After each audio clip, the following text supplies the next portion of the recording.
Hello and welcome back to this series. I am Dayo Samuel. In this particular lesson, I'm going to be walking you through social anxiety disorder causes. And what I want to do is to look into the root cause of fear, anxiety, pain, and disease. Now, this lesson covers how do you overcome social anxiety when you have had an emotionally abusive childhood, or how to handle traumatic past experience that may have been carried into adulthood. So I want you to follow this journey carefully. I'm going to take you on a journey, and at the end we will look into something really important. So let's dive right in. I want you to remember a time in your life that your heart was pure, your heart was in a pure state. You literally had no pain, no fear, no anxiety. Then one day something happened, and then when that thing happened, it became painful, so painful that you needed to protect your heart. And so you decided that day to build this around your heart. So one day something traumatic actually happened.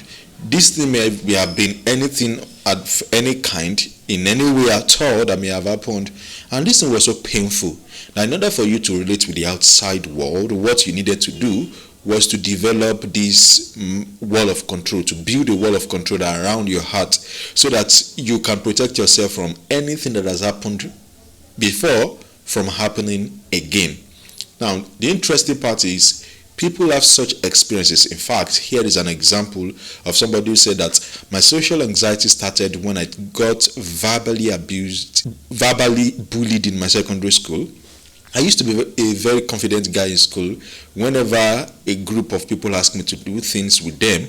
But later they started mocking me and telling me to do them favors for their own benefit, like borrow lunch money or borrow my food to them. And since then, I haven't been able to trust myself with groups of people because I feel like they always make you do things you don't want to do. And that really sucks. So if you think with me right now, you realize that what this person is experiencing, or what this person may have experienced, is a similar event like that actually altered the pure state of your heart. It altered how your heart was at that point, and it changed your relationship with yourself and with people.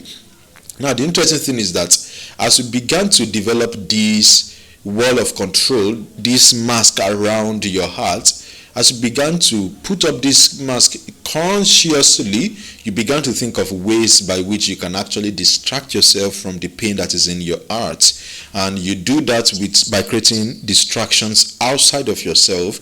And the distractions are basically to help you cover up the pain that is in your heart. And these distractions often find expression in sense of status. You or somebody else, you may be looking for status, trying to build a high profile, and it may be that you are trying to become very busy. And when I say very busy, there are a lot of people who basically they get very busy in order to distract themselves from the pain that is in their heart. And for some people, they start buying new things, a lot of new things. Once there's a latest gadget, they are the first person to buy it. Once there's a latest item, they are the first to acquire it. And on like that. And for some people, it is the element of creating success. That is, they start creating success. They start looking for everything that represents success. They start creating every symbol of success that they can get.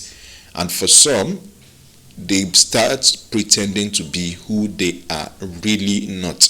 In fact, this is where the dissonance happens, such that your internal self and your external self now gets into this kind of disalignment, into this kind of dissonance, into this kind of discord between each other. So you pretend to be who you are not because you don't want to experience that same thing all over again. And for some, they start judging others. They start pointing fingers at other people that this person may be this, especially when they have some religious bent to their lives. And for some, they start building up a lot of social media profiles. So they start to look into social media as a way for them to actually distract themselves from what is going on in their hearts or what has happened to them.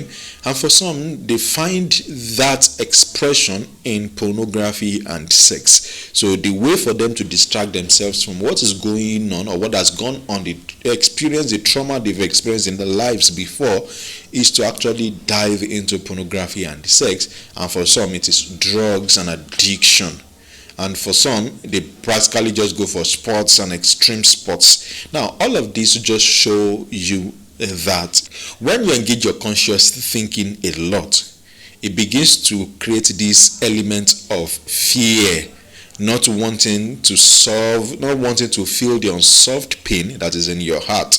And this fear begins to become the resistance that you will fail if the distraction or the replacement is taken away from you. Remember that you are using everything here to distract yourself from the pain that is actually in your heart. So your fear now becomes that if any of these things become taken away, that pain that is in your heart will begin to affect you. For some people, they begin to check hearts, likes, stats, texts. These are all ways they begin to stay addictively plugged into a system that conditions us to externalize out our sense of self. It's a bottomless pit, and the confirmation we seek will never ever come from any of those sources, no matter what we do. So the fear will continue to remain, except we choose to actually feel and solve the unsolved pain that is in your heart. Now, whenever you find that you are trapped in this, you begin to have these elements of diseases. These kind of diseases that are associated with, in fact, it is called disease because it is opposite of ease. So your ease is being affected. That's what it means.